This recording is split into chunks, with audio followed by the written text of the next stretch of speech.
Gloire à Jésus, bonsoir et bienvenue à l'étude biblique Overcomers Ministry Church.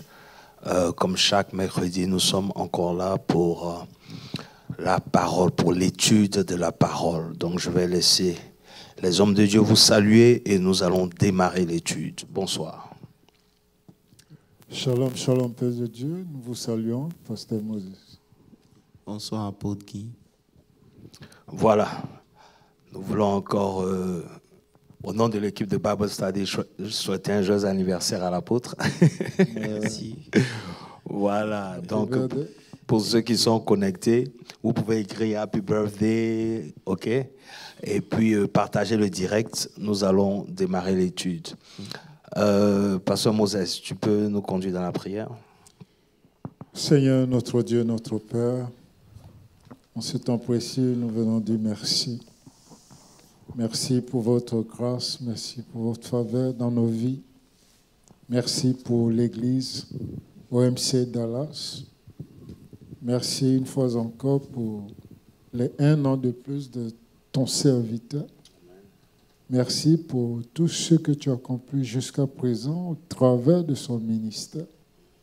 Et nous prions, Seigneur, que tu demeures toujours sur le trône de sa vie pour le conduire et le diriger. Bénis ces instants, bénis tous ceux qui sont connectés et bénis ceux qui regarderont après ces émissions et que ta bénédiction soit toujours avec nous. Au nom de Jésus-Christ, nous avons prié. Amen. Amen. Amen. Voilà, partagez, invitez quelqu'un et surtout prenez note. Et si vous avez des questions, n'hésitez pas. En tout cas, tout est réuni ce soir pour avoir un Bible Study spécial. Parce que non seulement c'est son anniversaire, mais en plus, c'est le serviteur et la prospérité. Amen. Amen. Donc, l'exemplarité même du thème ou bien du titre est là. Tu as tout trouvé, mon pasteur.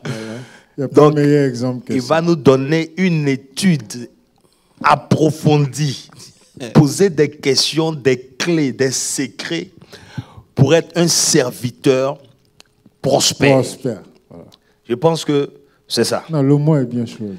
Mais sans exagérer, je sens une forte présence de Dieu. Je sens une forte présence de Dieu, sincèrement. Sincèrement. Amen. Mon apôtre. Alléluia. Merci. Comment est-ce qu'on peut commencer ça? Parce que dimanche, c'était très spécial. C'était très spécial.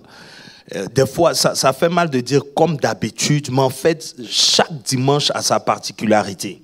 Ah, et sincèrement, je vous encourage, si vous êtes dans les environs, à venir au culte les dimanches pour vivre en direct. J'ai envie de dire que le message de dimanche avait beaucoup plus de fraternité. Yes. Parce qu'on a su par moments l'interpellation. Tout à fait. Tout ça, c'était très bien. C'était des conseils avec des clés, des secrets vraiment pour qu'on soit des serviteurs non frustrés et prospères. Amen. Alors, apôtre, qu'est-ce que déjà on peut dire par rapport à ce thème? Mais il faut reconnaître que la prospérité, ce n'est pas l'argent. Beaucoup de gens confondent être prospère et puis avoir de l'argent. C'est ça. Beaucoup de gens ont de l'argent sans connaître Dieu. Mais nous, quand on parle de prospérité, ça va au-delà de l'argent. Amen. Voilà, c'est un état d'être où la grâce de Dieu est sur toi et tout ce que tu fais te réussit. Amen, amen, Ça amen. ne peut que venir de Dieu. C'est ça. Et donc, c'est ce qu'on essaie de définir parce qu'en réalité, tout serviteur est un représentant de Dieu. Amen. Ça veut dire qu'au travers de nos vies, Dieu veut qu'on sache qu'il est Dieu. Amen. Comprenez? Donc, Dieu veut nous utiliser pour qu'on soit en mesure, quand les gens regardent nos vies, qu'ils voient que Dieu existe au travers de nous. Amen. Donc, c'est un vrai challenge. Comprenez un peu? Ça veut dire que si nous représentons Dieu, nos échecs constants font que notre Dieu est toujours mis au tribunal. Amen. Amen. Comprenez un peu? Beaucoup de gens se demandent, est-ce que cette histoire de Dieu est réelle? C'est ça. C'est ça qui pousse les gens à se tourner vers certaines sources pour pouvoir avoir un certain nombre de choses parce que justement, ils n'ont pas vu cette cette bénédiction de Dieu couler dans leur vie. Amen. Mais Amen. en réalité, comme on avait vu le cas de David et puis de, comment il s'appelle là, de Obed, il y a des principes qui doivent accompagner Dieu. L'amour de Dieu n'exclut pas la parole de Dieu. L'amour de Dieu n'exclut pas la justice de Dieu. Ça veut dire que celui qui veut que Dieu le bénisse, il doit respecter les principes de Dieu malgré l'amour que Dieu a pour lui. Amen. Amen. Amen. Donc, j'ai envie de dire que c'est dans l'extension de l'onction. C'est dans l'extension de l'onction qu'on est arrivé à ce thème, à ce titre, là, le serviteur et la prospérité. Alors, en introduction, tu as dit comme ça que l'onction t'est donnée pour que tu sois un territoire. Ça veut dire que lorsqu'on étudie la Bible, c'est pas moi qui l'ai dit, la Bible dit dans le livre de je crois, Acte 1, le verset 8, Oui. il dit que vous recevrez une puissance. Tout à fait. Et vous serez mes témoins. Oui. Vous comprenez? Donc l'onction vient pour faire de nous des témoins oculaires vivants de Christ. Yes. Est-ce que tu comprends un peu? Donc ça veut dire que au travers l'onction qui est sur notre vie, Dieu est témoigné. Amen. Vous comprenez? Maintenant, il va plus loin pour dire que vous serez mes témoins à Jérusalem. Ok, N'est-ce pas? yes. On commence d'abord à Jérusalem. Oui. On a eu l'habitude de prêcher mon Jérusalem, c'est ta famille, Tout à fait. ton environnement immédiat. Et après, tu vas en Judée et en Samarie. Samarie et jusqu'aux Extrémités de la terre. Ça veut dire que le souci de Dieu, c'est que tout le monde le connaisse. Amen. Amen. Maintenant, vous devez comprendre que quand on parle de territoire ici, ce n'est pas forcément d'abord une zone géographique. Ok. Ça peut être un domaine Ok. dans lequel l'onction de Dieu est tellement présente sur ta vie qu'on reconnaît qu'il n'y a que Dieu qui fasse ça dans ta vie. Amen. Et vous allez voir aussi qu'au niveau territorial, il y a des gens qui ont reçu l'onction pour dominer un certain territoire. C'est en cela qu'on a vu que Paul voulait arriver quelque part et le Saint-Esprit lui-même ne lui permit pas d'y entrer ou de faire le ministère parce que justement, il n'avait pas reçu l'onction pour ce territoire. Vous comprenez? Vous ne deviendrez pas un homme international sans que Dieu vous ait donné la capacité de dominer certains territoires d'abord. Amen. Comprenez un peu? Yes. Beaucoup de gens veulent être des prophètes des nations sans compter d'abord, sans commencer d'abord leur Jérusalem. Donc l'onction que Dieu nous donne a pour nature de s'étendre en fait. Amen. Ça veut dire qu'un enfant de Dieu peut commencer petit, mais à cause de l'onction, il ne peut pas rester petit. C'est-à-dire que s'il reste petit, c'est qu'il ne met pas en pratique les requirements de son onction. Il ne connaît pas quels sont les mystères rattachés à son onction. Et c'est ça qui fait que jusqu'à présent, beaucoup parmi nous en tournent en rond. Alors qu'en réalité, c'est des territoires qu'on doit prendre. Amen. Amen. Amen. Amen. Amen. Voilà. Donc, quand on a lu aussi Genèse 49, on voit que quand Jacob bénit ses enfants, il parle à une personne, mais cette personne finit par devenir un territoire. Cette personne finit par devenir une tribu. Tout à fait. Et vous comprenez un peu, donc c'est l'image en fait de ce que Dieu fait avec nous quand il nous appelle. Quand il parle sur nos vies, il veut nous emmener à un certain domaine, à devenir une grande nation. C'est intéressant à rappeler ça. C'est-à-dire que c'est une personne, Jacob, qui devient Israël. Israël devient une tribu et ça devient une nation. Donc on voit l'évolution, on voit que c'est une expansion. Pasteur Moses. Une progression. Voilà. Oui. Oui, en fait, tout est dit. Effectivement, Jacob n'était qu'une petite famille lorsqu'il reçut le titre d'Israël. C'est ça. Et nous voyons par la suite, comme il était allé, il devient un clan. Des clans, il devient une tribu. Et des tribus devient après une nation. Voilà. Donc, c'est vraiment progressif. Tout à fait. Donc, à travers déjà ça démontre combien de fois le territoire est attaché à l'onction de la personne. Tout à fait. Et c'est pour cela qu'il faut connaître son onction. Yeah. Le serviteur doit savoir quelle est la corne que Dieu a mise dans sa vie, ou quelle est l'huile qui coule sur sa vie, dans quel territoire.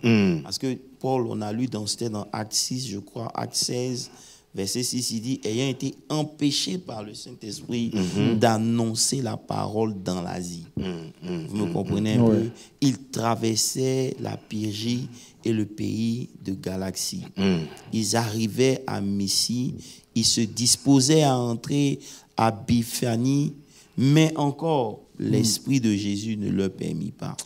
Il franchit alors Myssie et descendu à Thorax.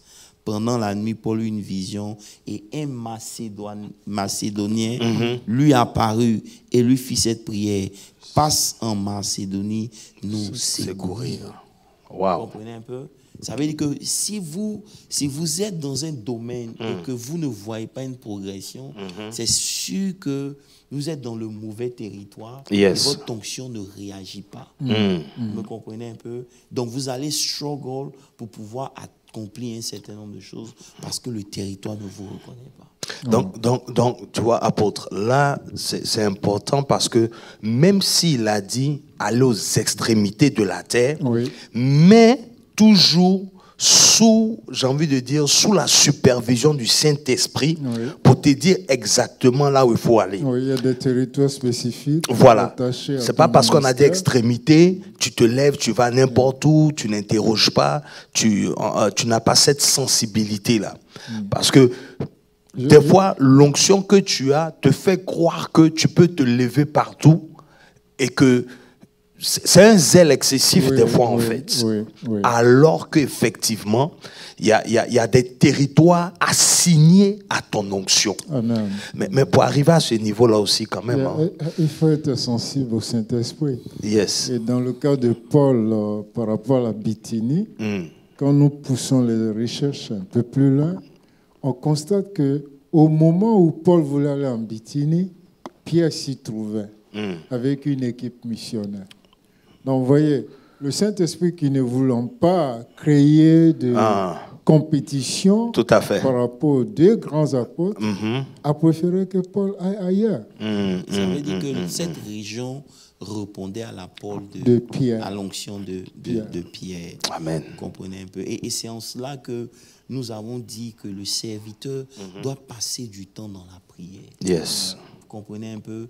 Pourquoi? Parce que le Saint-Esprit, on a reçu le Saint-Esprit avec l'évidence du parler en langue. C'est ça. Ça veut dire que lorsque un chrétien commence à parler en langue, il a l'évidence que le Saint-Esprit est avec lui. Amen. Donc le Saint-Esprit qui est avec lui est celui-là qui va transformer l'huile que tu as reçue sur le territoire. Ça veut dire qu'il va faire de telle sorte que l'onction que tu as reçue puisse dominer le territoire. Donc c'est pour cela qu'il faut passer du temps avec le Saint-Esprit.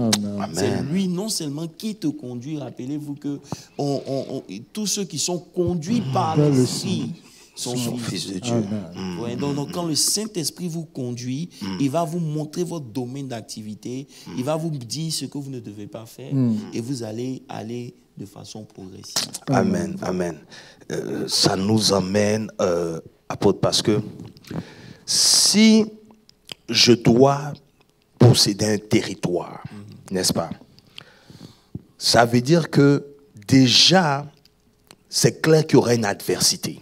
Tout à fait. Donc, l'onction que tu reçois, puisque ça te pousse à la prière, c'est pour ça que ta dimension de prière va dépendre du territoire que tu dois conquérir ou je ne sais pas si ça veut dire que cela est clair. Lorsque, par exemple, vous priez, vous ne priez pas pour être puissant. Tout à fait. Vous priez pour que Dieu vous révèle quelles sont les réalités de ce territoire. Yes. Beaucoup de gens viennent, par exemple, à Dallas, je vais être puissant, je vais faire des choses. Ce n'est pas mauvais, Tout à fait. C'est une prière qui est wrong. Pourquoi? Parce que tu ne sais pas quel genre de réalité spirituelle est rattachée au territoire où Dieu t'envoie. Amen. Donc tu dois d'abord découvrir ça. Sinon, c'est comme si tu vas en guerre sans réellement connaître ton ennemi. Amen. Vous comprenez un peu? Et vous allez voir que les pères nous disent que souvent, ils sont arrivés sur les territoires, ils ont fait 2 ans en prière sans commencer d'église. Amen. Amen. Amen. 2 ans en prière sur le territoire, il prie seulement, il ne fait pas d'église.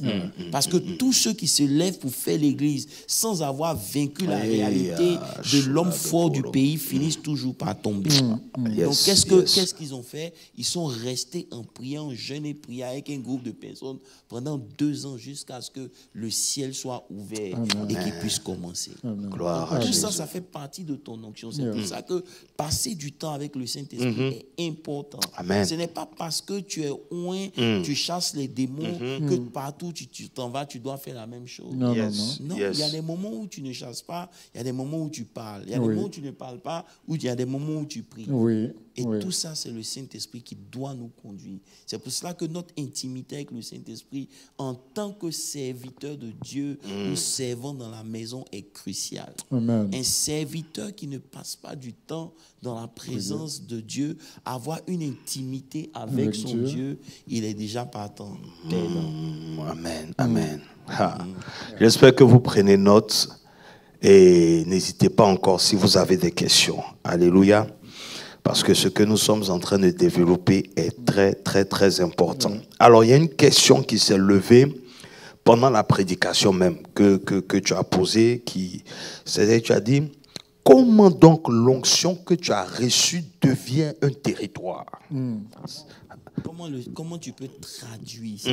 Ça veut dire que l'onction que tu as reçue, comment tu peux la traduire sur le territoire, en fait? Comment tu peux gagner du terrain? Comment tu peux régner? C'est de ça qu'on parle. Yes. Tu reçois une onction, mais Dieu va prendre le temps de te former.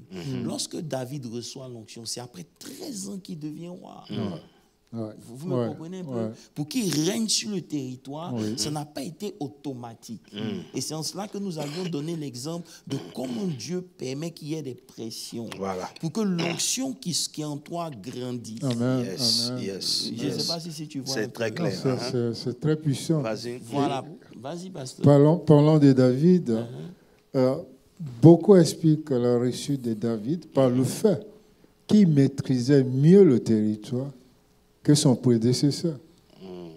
Pendant 7 ans de fuite à gauche, à droite, vous voyez, c'est un principe biblique aussi qui est attaché à ça. Qu'on peut appeler son temps de souffrance son temps de et souffrance, tout. son temps d'épreuve. Et en ce moment-là, comme le dit le bishop, ça l'a permis d'être plus proche de Dieu. Et c'est pendant ces périodes-là qu'il a écrit plus de psaumes. Amen. Amen, amen, Ça veut amen. dire que, comme David, par exemple, on prend le cas d'Abraham. Aujourd'hui, toutes les religions se vendent, Reconnaissent en se Abraham. reconnaissent en Abraham. C'est ça. Et on a fait de lui le père de la De foi. la foi. Mais le père de la foi n'a pas commencé étant le père de la foi. Tout à fait. Vous voyez que pour que Dieu fasse de lui le père de la foi et que son onction se répande dans tout le monde entier, il a fallu que Dieu le mette dans une condition où il devait exercer sa foi. Amen. C'est en cela qu'on avait dit que Dieu lui dit de quitter tout, Yes. sa famille, tout ce qui est attache. Ouais. Parce que le seul moyen pour Abraham de survivre, Oui. c'est de marcher avec Dieu. Quand Dieu lui dit, bon, va, il ne sait pas où il va, mais sur ce que Dieu a dit, il s'en Il va. est parti. Ça veut dire que chaque jour de sa vie, Dieu l'introduit dans un niveau de foi. Il doit dépendre de la foi parce qu'il est père de la foi. Amen. Donc, lorsque vous avez reçu l'onction pour quelque chose, vous devez comprendre que vos épreuves seront en rapport avec l'onction que vous avez aussi reçue. Amen. Parce que le but de Dieu, c'est qu'après cette épreuve, vous soyez établis et que votre onction se répande sur le territoire. Aujourd'hui, par exemple, vous prenez un exemple de quelqu'un qui a eu de l'expérience dans un domaine. Il n'a plus peur des réalités qui viennent parce qu'avec le passé et toutes ces expériences qu'il a eues, il a acquis une certaine influence et dans le domaine, il est un expert. Amen. En fait, bon, je lis l'histoire d'Abraham. Quand tu regardes son appel, je veux dire, Dieu ne lui dit pas, tu seras le père de la foi, en fait. C'est ce que je veux dire. Tu vois ce que je veux dire? Yeah. Donc, je n'ai pas envie de demander, en fait, je veux savoir comment est-ce que Bon, ça revient à la même chose. Il faut développer l'intimité et tout. Oui. C'est une façon de dire que c'est pour ça que c'est capital de se maintenir dans le service de Dieu à l'église locale. C'est important. Tu vois ce que je veux dire? Parce que tu te donnes la chance de pouvoir savoir ce à quoi tu as été appelé pour ne pas que tu tergiverses partout. Parce que tu te mets dans un canevas ou bien tu te mets dans un système qui puisse permettre à Dieu de pouvoir t'instruire facilement, de pouvoir te parler. Mon pasteur, j'ai envie de dire, c'est dans le service que ton talent est découvert. C'est dans le service que tu développes ton skills, comme tu viens de dire.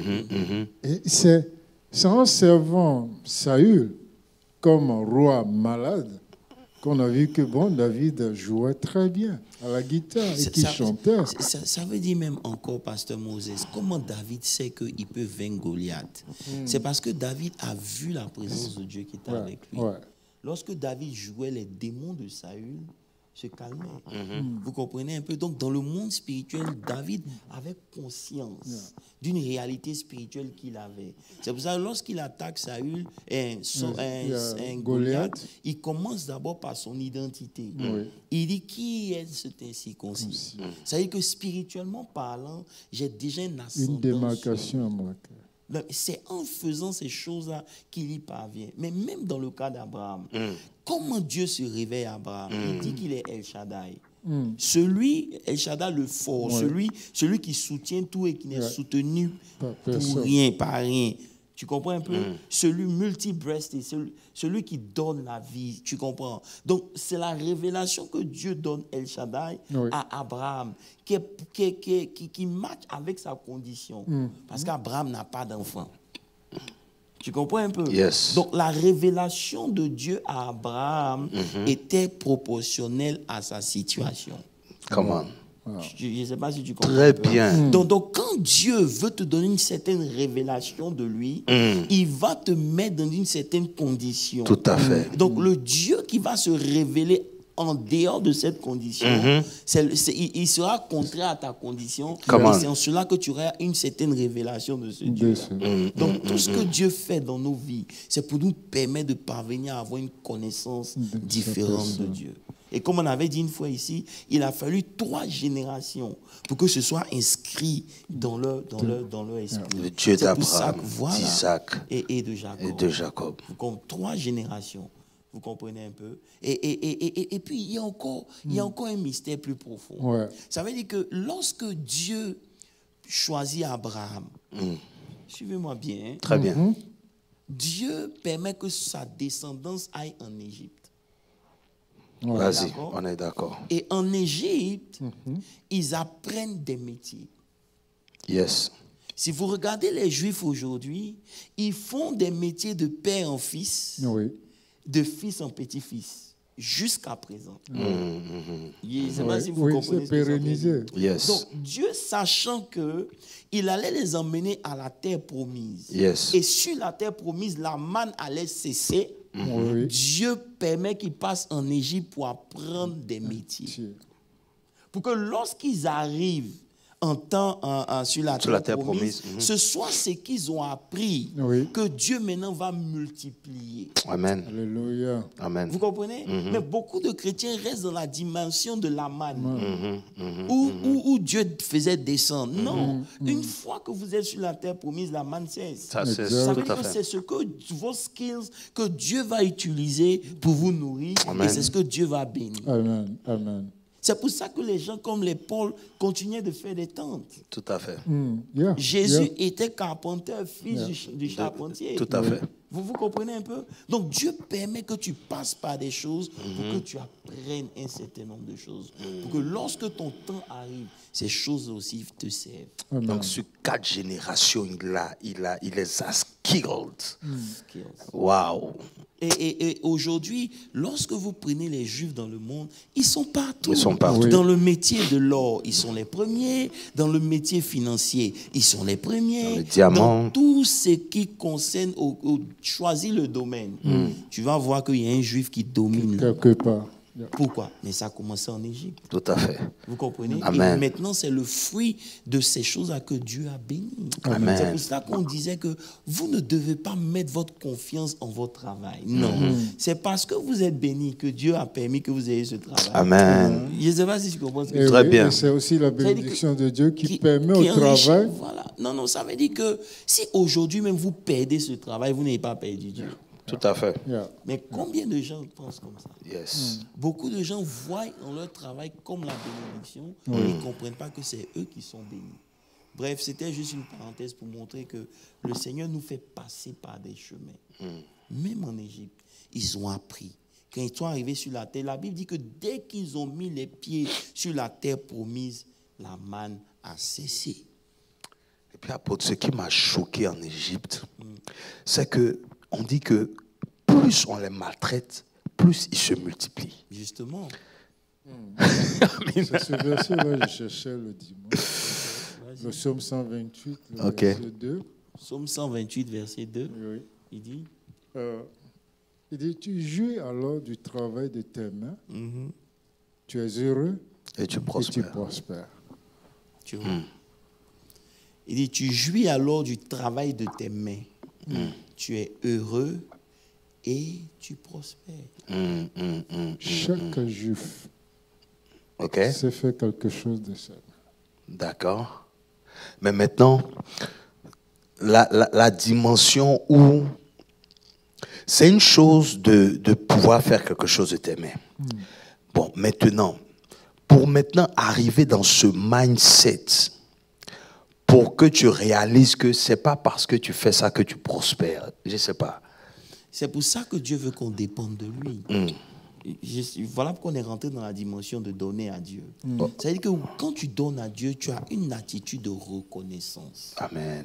Je ne sais pas si tu me suis. Très bien. Peu importe ta capacité intellectuelle, peu importe tes revenus, ça peut être grand, mais le fait de donner à Dieu, c'est un signe personnel de reconnaître que si j'ai ce que j'ai, c'est à cause de Dieu. Yes. C'est pour ça que lorsque on veut nous faire sortir de ce processus-là, pour nous faire croire que oui, c'était les choses de l'Ancien Testament, ça n'a plus sa valeur. Je reconnais qu'il y a eu beaucoup de dégâts dans l'Église concernant ces choses. Mais on ne peut pas, parce qu'il y a eu des dégâts, changer un principe divin. Tout à fait. Tu comprends un peu? Tout à fait. Dieu permet ça pour que ton cœur ne soit pas attaché sur ta capacité. C'est pour ça que lorsque vous allez arriver sur la terre promise, faites attention. Prenez garde, ne dites pas dans votre cœur que c'est mon travail qui m'a donné ces choses. Et que vous oubliez que c'est Dieu. Si vous le faites, il va vous frapper. C'est ce qui arrive. Après, j'ai envie de dire quelque chose. Non, parce que tu as touché Dan. Et j'étudiais. Et j'ai réalisé que Dan a été retiré. Dan et Ephraim, ils ont été retirés dans Apocalypse. Les 144 000, on ne trouve pas la tribu de Dan. Et quand je vais voir l'histoire de Jéroboam, ils ont dit que ils ont fait des faux dieux et ils ont dit ce sont ces dieux-là qui vous ont sortis du pays de l'Égypte. Vous voyez un peu? C'est-à-dire Dieu a fait ça pour eux et ils ont donné la reconnaissance à des faux dieux. Ils ont été coupés du royaume de Dieu. C'est vrai qu'en Apocalypse, leur nom ne figure pas. Justement à cause de ça. Ils ont fait beaucoup d'erreurs, la tribu de Dan. L'onction, lorsque ce n'est pas canalisé, ça fait perdre la tête. Et beaucoup de gens, où ils sont sortis de Dieu, pas de Dieu en griffe, mais c'est une manière de dire qu'ils ne sont plus sous l'approbation de Dieu, justement, parce que l'onction les a détournés.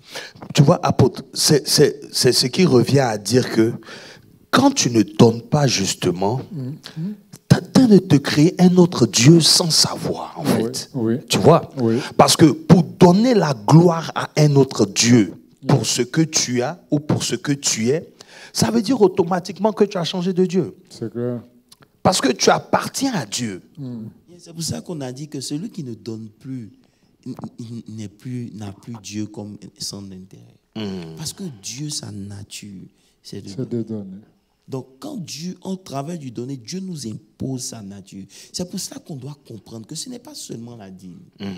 Non. Dans l'Ancien Testament, on donnait le 10e, mais dans le Nouveau Testament, tout appartient au royaume. Tout appartient au royaume. Donc Dieu peut te dire aujourd'hui, donne ta voiture, qui n'a rien à voir avec ta dîme. Mais ce n'est pas parce que Dieu veut te punir, c'est simplement parce que Dieu veut que ton cœur ne s'attache pas à ça. Yes, yes. Tu comprends un peu? Donc, dans le royaume, même dans le Nouveau Testament, donner devient plus violent. Oui.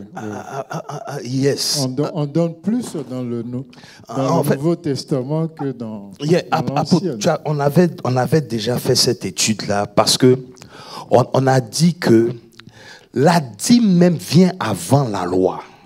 Oui. Vous voyez un peu? Oui. Que c'était même pas c'est pas la loi mosaïque. C'est pas Moïse. Non. C'est pour ça que Jacob a dit, si tu me bénis, je te donnerai la dîme.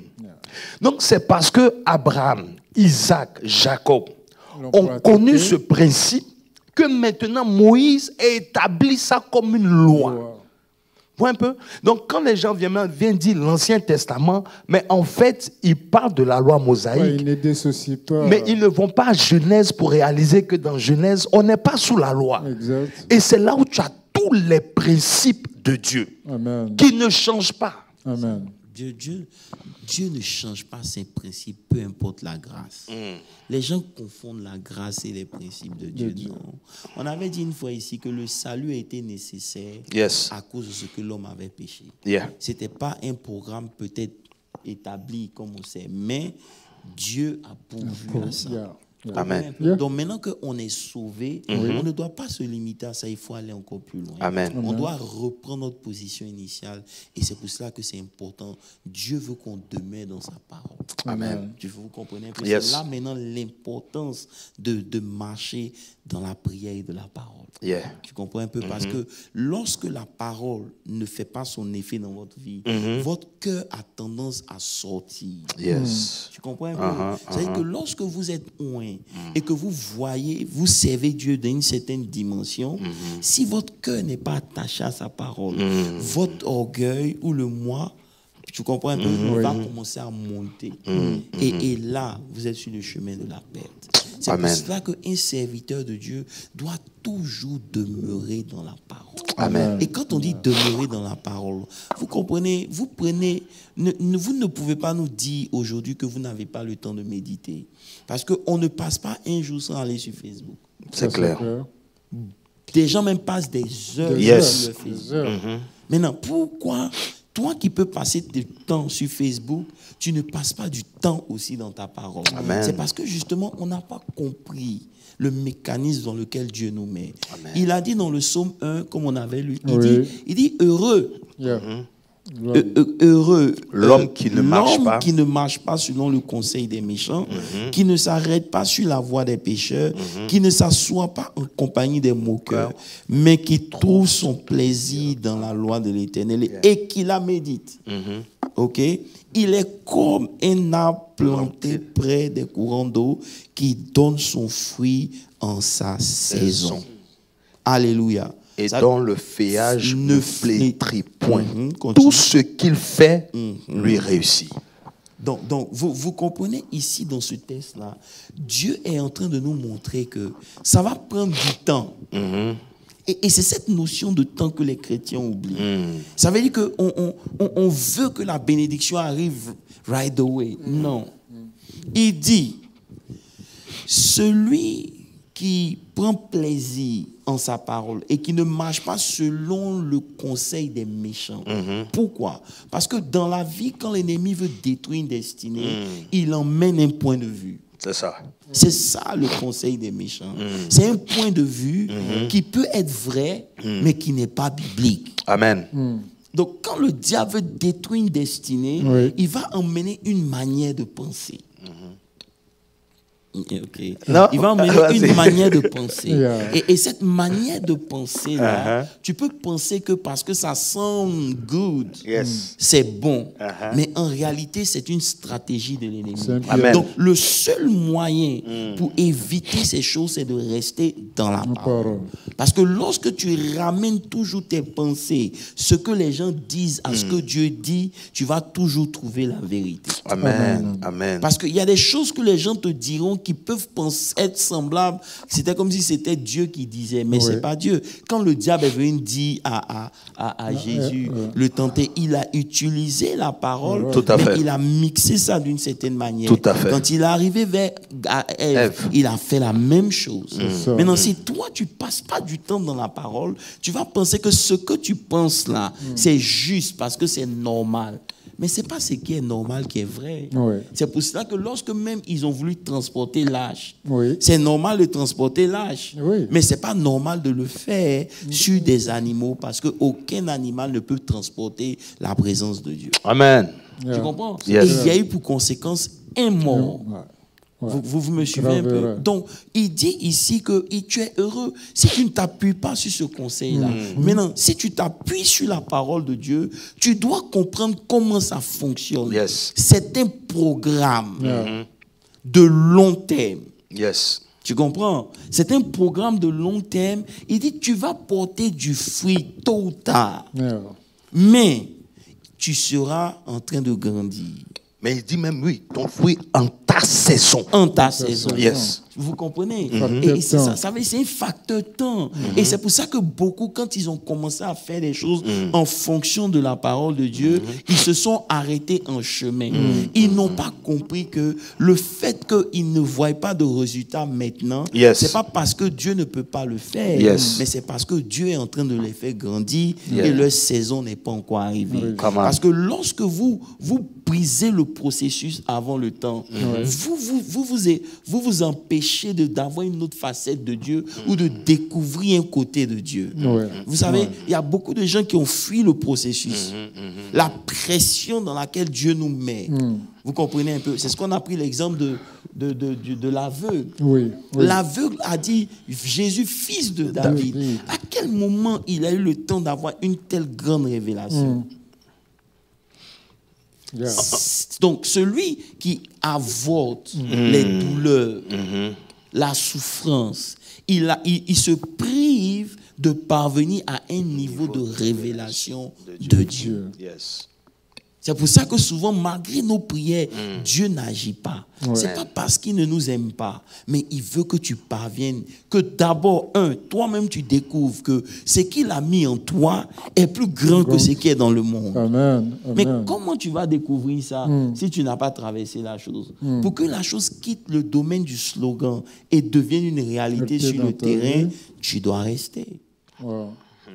Tu comprends un peu? Et c'est dans le temps-là, pendant que tu es en train de traverser la souffrance, que Dieu bâtit une structure dans ta vie qui va te donner de bien finir. Alléluia. Pourquoi les gens finissent mal? Parce qu'ils sont sortis du processus, du programme, avant que ça ait pris le temps d'être bâti. Avant la maturité. C'est tellement vrai parce que, regarde, il dit qu'il donne son fruit en sa saison. Donc, ça veut dire que tu peux te presser et puis vouloir un fruit hors saison. Mais la suite, c'est que le feuillage, il dit, et dont le feuillage ne se flétrit point. C'est-à-dire pour garantir justement cette longévité-là, cette éternité-là, c'est le programme de l'Éternel. C'est-à-dire qu'un principe, c'est un programme. Lorsque le cultivateur sort pour planter, c'est parce qu'il sait qu'en plantant, c'est la saison des plantes. Non seulement c'est la saison, mais de deux, la semence va mourir, la semence va germer et la semence va porter du fruit. C'est un principe. C'est pour ça que vous pouvez avoir un grain de maïs dans votre main. Si vous ne plantez pas, il ne va jamais devenir le maïs dont vous avez besoin, la plantation ni la forêt. Vous me comprenez?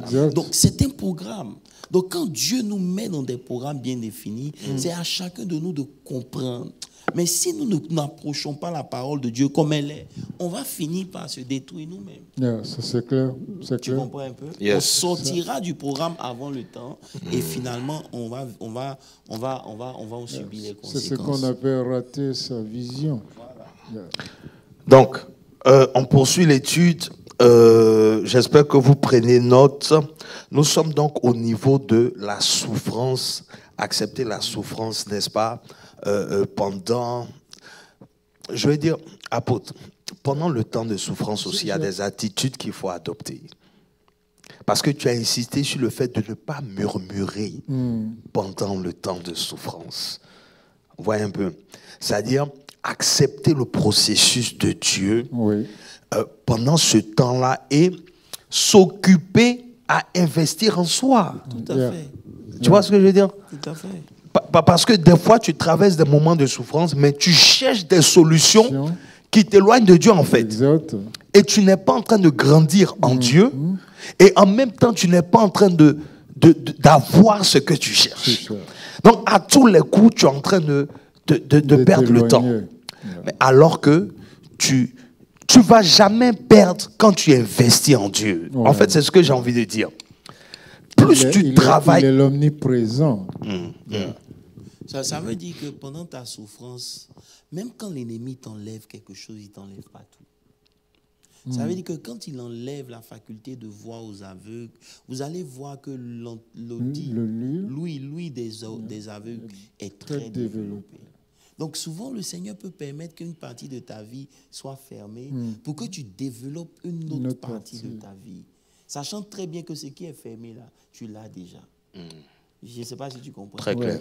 C'est pour ça que l'aveugle peut entendre que c'est Jésus. Yes. Comprenez un peu? Et au-delà du nom Jésus. Voilà. Non, ça veut dire qu'au-delà du nom de Jésus, il a la révélation. Parce que ça veut dire que dans ces temps de réflexion, il n'y a rien qui nous rapproche de Dieu comme la souffrance. Yes. Il n'y a rien qui nous fait crier. Parce que rappelez-vous, la Bible dit qu'il a crié.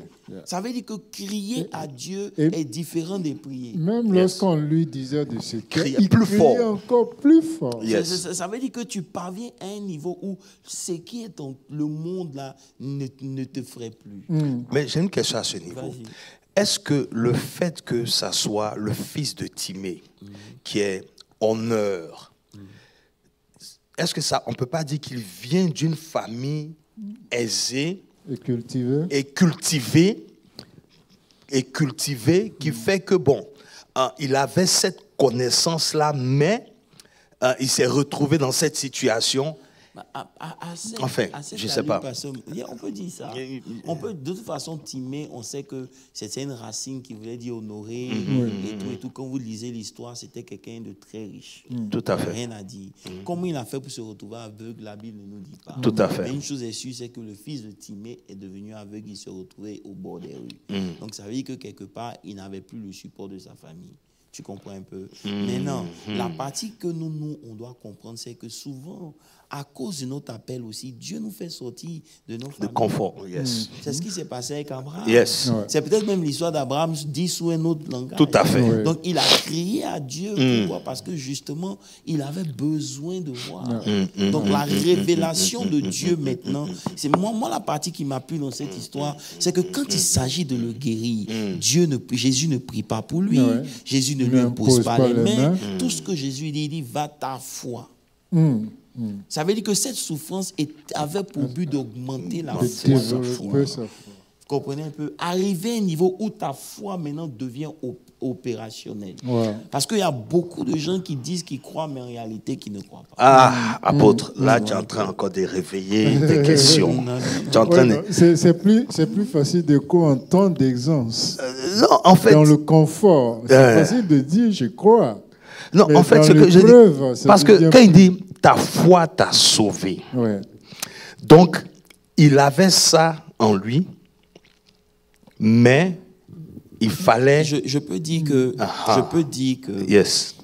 Dieu l'a mis dans un programme où sa foi est en train de grandir. Yes. Il avait la foi, mais la foi n'était pas assez. C'est pour ça que vous allez voir qu'il y a des gens je sais pas, qui ont suivi Jésus dans le chemin. Ils ont dit, Jésus leur demande, qu'est-ce que vous voulez? Ils disent, on veut retrouver la vue, justement. Mais Jésus ne leur dit rien. Ils ont marché à Jésus jusqu'à quand ils sont arrivés maintenant à la maison. Jésus maintenant leur redemande encore, qu'est-ce que vous voulez? Ça veut dire que quand ils avaient rencontré Jésus et quand ils arrivent à la maison, leur foi a grandi dans le chemin. Tout à fait. Comprenez? Si maintenant on se base sur la définition qu'on a de la foi qui est la monnaie dans le royaume, ça veut dire qu'ils veulent acheter quelque chose dont ils n'ont pas les moyens. Donc Yes. Dieu est obligé de nous maintenir pour qu'on puisse grandir, arriver à un certain niveau où maintenant notre foi peut accéder aux choses qu'on désire. Ouais, ouais. Vous comprenez un peu? C'est un peu ça. Il dit, qu'est-ce que tu veux que je Qu'est-ce recouvre la que tu vue? veux que je te dise? Ta C'est-à-dire foi. que tu arrives à un niveau où tu es précis Come dans on. les choses que tu veux avec Dieu. La précision dans la prière. Ça, c'est un autre titre. Alors, donc, Mais je veux qu'on s'attarde sur les principes dans lesquels Dieu nous vas-y, met, vas-y, qui sont- apôtre. Qui sont, comme on avait vu, quand il dit la muraille et tout, on avait parlé de ça, où je crois Dieu c'était dans érigé 1 des Samuel, hommes. voilà. Ouais. Dieu, c'est des programmes dans lesquels Dieu met des gens à côté de nous, Oui. qui peuvent ne pas nous donner de l'argent, Oui. mais qui sont une muraille, qui Yeah, sont un protection. programme que Dieu veut qu'on regarde, Yeah. qu'on adopte, qu'on download dans nos vies pour pouvoir marcher. modèle, Un un modèle modèle aussi. à suivre pour pouvoir réussir. Et ça, c'est un peu ce que Salomon nous dit. Il dit le faire aiguise le faire. Et au contact des hommes, on devient homme. Yeah. Ça, c'est Alors, très important. Alors, On doit- et j'avais pas dit ça la dernière fois, mais je veux revenir dessus. Oui. Pendant que je lisais, je préparais le message, j'étais tombé sur Cantique 2, verset 15. Est-ce qu'on peut Ok. mettre ça? Parce que quand David a assemblé les 30 000 personnes d'élite, dans 2 Samuel 6 qu'on avait vu, ok, tout à l'heure, j'ai une question Voilà. de quelqu'un en ligne. Ok. Ok.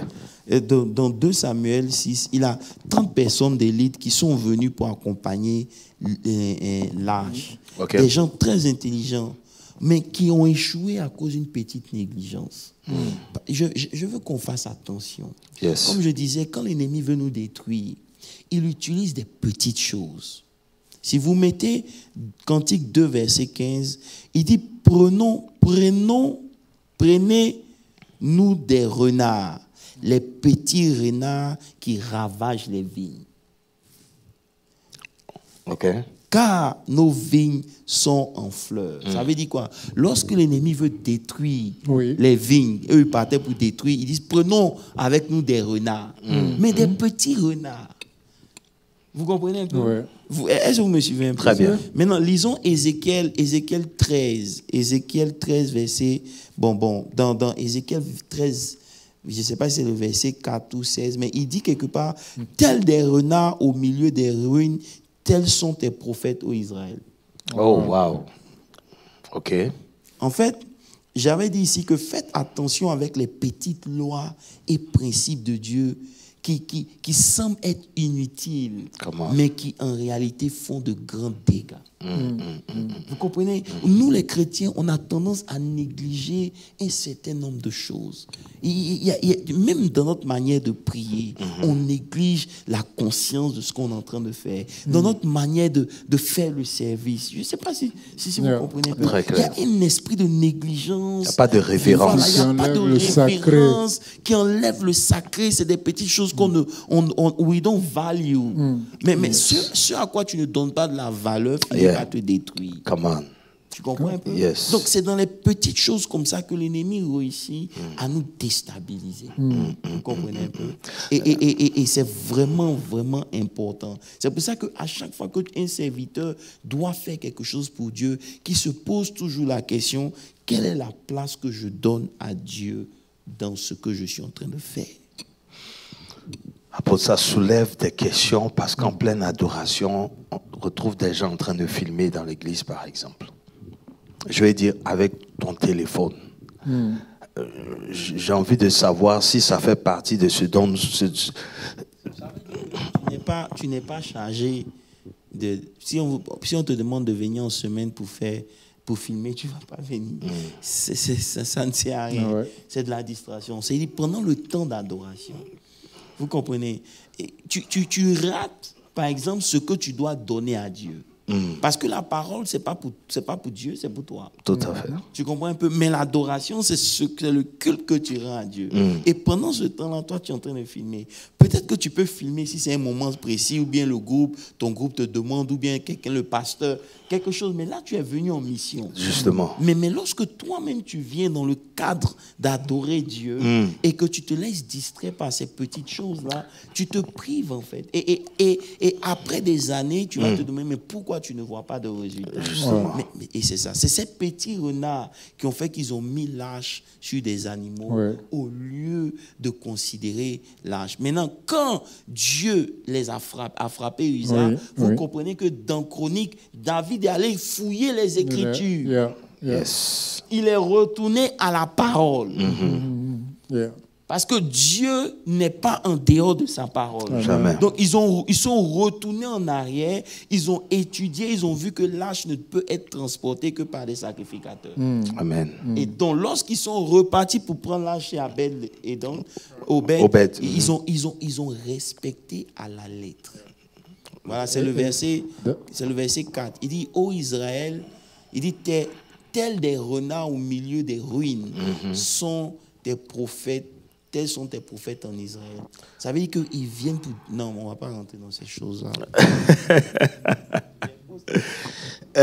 Donc, il y a une sœur sur le live qui demande comment tu préserves ton cœur quand tu traverses quelque chose que Dieu lui-même veut. Mais si Dieu veut, c'est que c'est bon. Oui, mais maintenant, comment tu... Peut-être elle veut dire que quand c'est quelque chose qui est difficile, c'est tu es dans une épreuve, tu sais que c'est Dieu qui veut ça, mais en même temps, tu dois préserver ton cœur pour ne pas peut-être murmurer ou te rébeller. C'est la prière. À cause de la difficulté peut-être de l'épreuve. Lorsque les Paul et ces gens ont traversé les épreuves, qu'est-ce qui les a préservés? Quand ils se sont retrouvés en prison, qu'est-ce qu'ils ont fait? C'est toujours de bénir Dieu. Amen. De prier. C'est la clé. Pasteur Landry, aujourd'hui, on ne peut pas chercher des solutions en dehors de ce que la Bible nous a dit. Tout à fait. Tu comprends un peu? Lorsque ça ne va pas, prie. Lorsque ça va, prie. Amen. Donc, peu importe, si maintenant tu sais que c'est Dieu même qui permet que tu traverses cette situation, va vers Dieu. Qui te donne la force et la paix dans cette situation. Amen. Vous comprenez un peu? Et il dit, dans peu importe ce qu'on traverse, il ne nous a pas promis qu'on ne va pas traverser des choses. Tout à fait. Il a promis qu'il serait avec nous. C'est ça. Donc, s'il est avec nous, va le chercher, tu le trouveras au milieu de cette épreuve. Et la paix qui surpasse toute intelligence va descendre dans ton cœur. Et tu vas traverser cette épreuve comme si... C'est pas que tu n'as pas senti les coups. Tout à fait. Mais ça sera trop petit pour t'ébranler. Amen. Parce qu'il y aura quelque chose de plus fort en toi qui te maintient en vie plus que l'épreuve que tu es en train de vivre. Amen. Vous comprenez un peu? Amen. Voilà. Et c'est en cela que tu peux dire que celui qui est en moi, il est plus fort que celui qui est dans le monde. C'est pas des confessions qu'on fait aujourd'hui dans le cadre du combat spirituel, on dit des choses. Non, c'est une réalité. Yes. Et cette force-là, c'est sur le terrain que ça se démontre. Ça devient une réalité pour nous, un vécu quotidien. C'est pour ça qu'avant, Pasteur Moses, s'il te plaît, rappelons-nous de ce qu'on avait dit dans le psaume 119, verset 36. Il dit, incline mon cœur vers tes préceptes et non vers le gain. Beaucoup de gens regardent le gain. Ils ne comprennent pas que ce qui soutient le gain, c'est le précepte. Amen. Tu comprends un peu? Yes. Et ce qui me plaît, il dit, détourne mes yeux de la vue des choses vaines. Fais-moi vivre dans ta voie. Alléluia. Accomplis vers ton serviteur ta promesse qui est pour ceux qui te craignent. Il dit, détourne mes yeux de ce qui est vain. Et on avait parlé de la richesse, qui est une vanité, c'est la vapeur. C'est pour ça qu'aujourd'hui, vous voyez des gens qui étaient riches mourir comme s'ils n'avaient jamais eu l'argent. Il dit, incline mon cœur vers tes préceptes, c'est la clé. Celui qui demeure dans la parole, son cœur va s'aligner sur Dieu. Amen. Alléluia. La parole de Dieu maintenant devient réellement notre nourriture. Yes. C'est un must. Si c'est seulement à l'église que toi, tu as un encounter ou bien tu as un corps à corps avec la parole de Dieu, tu es le chrétien le plus malheureux. Amen. Honestly, je vous dis la vérité. Yes. Parce que si tu peux passer des heures à écouter les shows des gens, les talk shows, et les gens raconter leur vie, leur histoire, tu vas écouter ça à longueur. Pendant que tu travailles, tu as tes écouteurs. C'est les shows, vidéo, c'est ceci, cela. Tu finis à mon c'est ça, le conseil des méchants. Voilà, c'est le conseil des méchants. Ouais. Ça ne produit rien de spirituel dans ta vie. Tu comprends un peu? Il n'y a rien de spirituel. C'est pas que c'est mauvais, et c'est ce qu'on a dit. C'est pas parce que ça semble good que c'est spirituel. Je suis désolé. Yes, Vous comprenez un peu? yes. Voilà. Et que ton cœur ne s'incline pas vers ces préceptes, tu vas voir que finalement...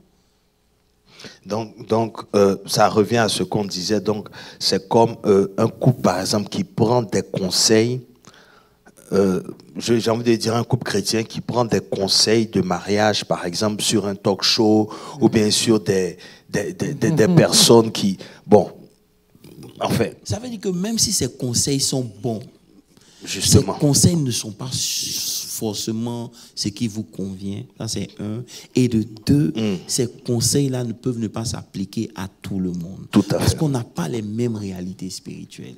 Justement. C'est en cela que même si vous écoutez ces choses-là, soumettez ça à la parole de Dieu, mettez ça dans la prière, Tout à fait. et vous allez voir que ce qui est bon, c'est ce qui va rester, ce qui n'est pas bon va partir. Et la chose la plus importante, c'est que lorsque le serviteur reste dans le programme, il finit par être béni.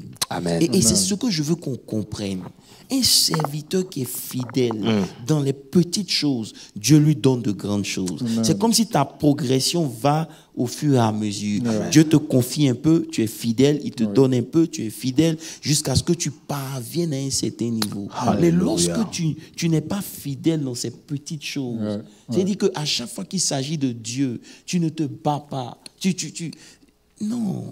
Tu ne fais pas de sacrifice, tu ne fais pas un effort extra. À ton niveau, tu te sacrifies toujours pour le royaume. Il n'y a personne qui fait cela et puis Dieu ne le bénit pas. Un serviteur de Dieu est un représentant de Dieu. Ah bon, tu sais, à cause de la Coupe du Monde, je me suis réveillé à 4 heures pour regarder un match. Et moi-même, je me suis dit, je ne peux pas donner d'excuses par rapport à une heure de prière. En fait, ça m'a révolté même de réaliser que pour un match de football, je peux faire ce sacrifice-là. Et chaque fois que je regarde même le temps d'un match, je me dis, je dois faire plus que ça dans la présence de Dieu. Amen, amen. En fait, ça m'a révolté quelque part. Parce que c'est le temps qui passe comme ça. Hein. Tu vois 2 heures de temps comme ça passer. Mais est-ce que tu peux prendre 2 heures de temps comme ça, focus sur ton Dieu? Wow. Focus sur ton Dieu. Tu vois? Mais tu vas voir partout, les gens se réveillent à des heures, 4 heures du matin, pour regarder un match. Maintenant, disons, programme de prière à 4 heures du matin. On va entendre les excuses. Après 30 minutes. On va entendre toutes sortes d'excuses. Je travaille. Mais ce sont des personnes qui travaillent. Hein. À 4 heures, tu les vois sur les réseaux sociaux, en train de commenter les matchs, poster et tout. Donc vraiment, nous-mêmes, nous nous mettons dans des positions où Dieu même nous regarde et puis dit vraiment. Ils ne sont pas encore prêts. Ils sont pas encore prêts. C'est pour ça qu'on a dit qui est intelligent parmi nous. C'est Somme 14, je crois. Le verset 2 dit, l'Éternel du haut des cieux regarde les fils de l'homme pour voir s'il y a quelqu'un qui soit intelligent. Qui cherche et Dieu. qui cherche Dieu. Wow. Et quand vous lisez la vie de Isaac, parce que c'est que le temps est presque fini, lorsque vous lisez la vie de Isaac, vous voyez la progression de prospérité dans laquelle Dieu l'a emmené. Lorsque Dieu est avec un homme, cet homme est prospère. Amen. Vous prenez Joseph, il est en prison, mais parce que Dieu est avec lui, le premier signe que tu vois, c'est une croissance, c'est une prospérité. Amen. Et un enfant de Dieu qui est fidèle dans ces choses-là, il va de gloire en gloire, de dimension en dimension. La prospérité, c'est pas ton travail, non. La prospérité, c'est ta marche avec Dieu. Il dit, je souhaite que tu sois prospère à tous égards, comme prospère l'état de ton âme. Donc ça veut dire que la prospérité de ton âme garantit ta prospérité à tous les niveaux. Maintenant, pour que tu sois prospère, pour que ton âme soit prospère, il faut qu'elle soit en contact avec la parole de Dieu. Yes. Et c'est en cela que beaucoup de chrétiens, quand on dit contact, c'est pas écouter, c'est obéir. Parce qu'il faut qu'on soit précis. Connaître et mettre en pratique. Voilà, c'est ce que je voulais partager. Amen. Bon, je vous ai dit, c'est l'étude biblique Happy Birthday Apostle. Vous n'avez pas voulu poser trop de questions. Apôtre, Pasteur Moses, tu n'as pas une question encore pour ressortir quand même une clé, je ne sais pas moi. On se prépare pour dimanche. Ce qui est sûr, ce que je veux dire, c'est quoi? Ce que je veux dire, c'est quoi? C'est que Isaac, ni Obed, ni Joseph n'ont cherché à être prospères. Ils ont simplement respecté le programme dans lequel Dieu les a mis. Amen. La prospérité est venue taper à la porte.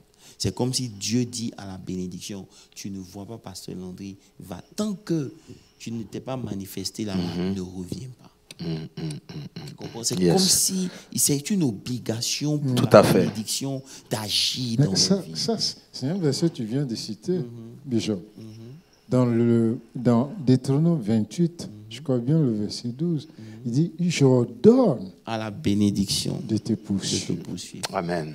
Amen. Ça veut dire que lorsque Dieu approuve les voies d'un homme, il dispose favorablement même ses ennemis. Amen. Ça veut dire qu'il y a des combats que vous n'aurez pas à mener simplement parce que, vous comprenez un peu, vous suivez Dieu. Amen. Gloire à Jésus, le serviteur et la prospérité. En tout cas, on a appris beaucoup. Et le plus important, c'est d'appliquer. De vraiment mettre en pratique, c'est-à-dire que si tu avais arrêté de payer la dîme à cause d'un découragement quelconque, reviens à la normale, sois humble, soumets-toi à la parole. Bien sûr, prétexte que c'est des principes. Respecte le principe. C'est pas seulement la dîme, offrande, être bon, partage et tout. Et puis la prospérité va se manifester dans la vie de tout un chacun.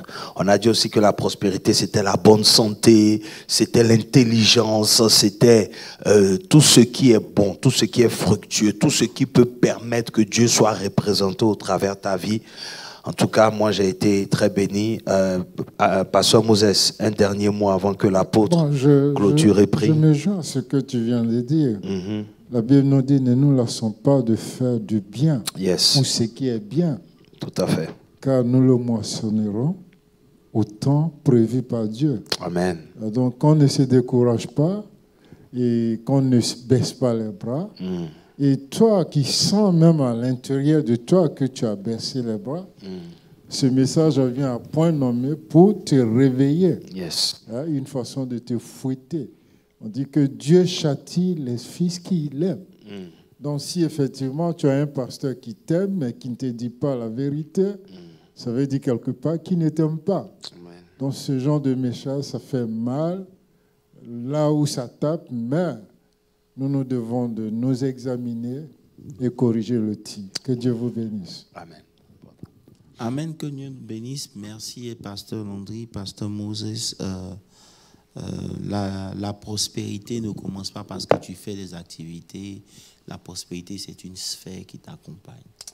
C'est une grâce qui t'accompagne. Et c'est Dieu seulement qui donne cela.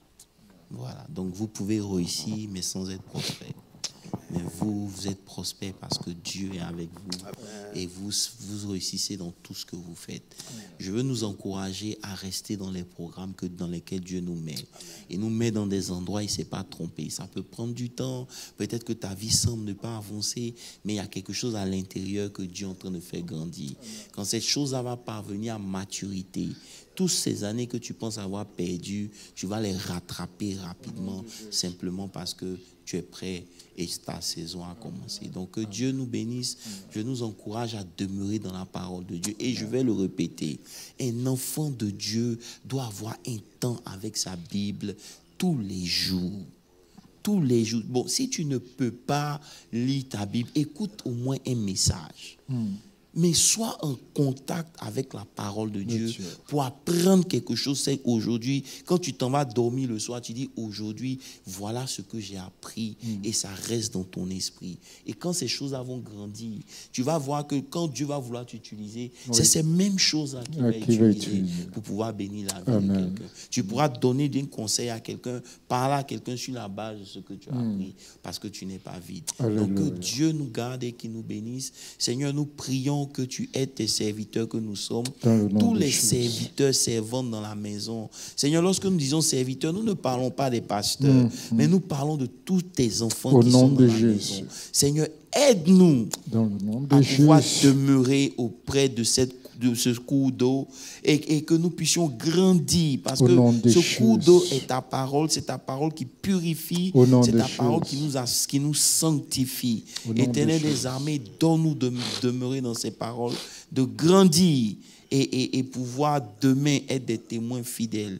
Béni sois-tu, dans le nom de Jésus nous avons prié. Amen. Dieu vous bénisse. Bonne soirée. Amen.